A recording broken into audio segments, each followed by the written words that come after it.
اللہ پاک کے پیارے پیارے اور آخری نبی رسول ہاشمی صلی اللہ تعالی علیہ وسلم نے ارشاد فرمایا، جس نے کتاب میں مجھ پر درود پاک لکھا تو جب تک میرا نام لکھا رہے گا فرشتے لکھنے والے کے لیے بخشش کی دعا کرتے رہیں گے۔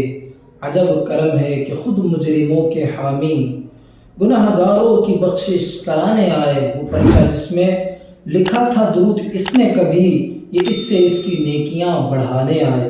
ایک ایسا نرالا کرم ہے کہ سرور عالم صلی اللہ تعالی علیہ وسلم روز قیامت اپنے گناہ گار امتیوں کی بخشش کروانے خود تشریف لائیں گے۔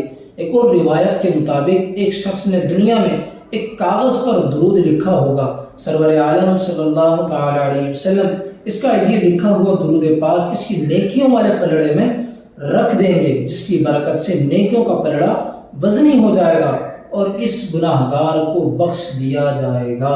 اللہ کریم ہمیں بھی کثرت سے درود پاک پڑھنے اور لکھنے کی توفیق عطا فرمائے، آمین بجاہ خاتم النبیین صلی اللہ تعالی علیہ وسلم۔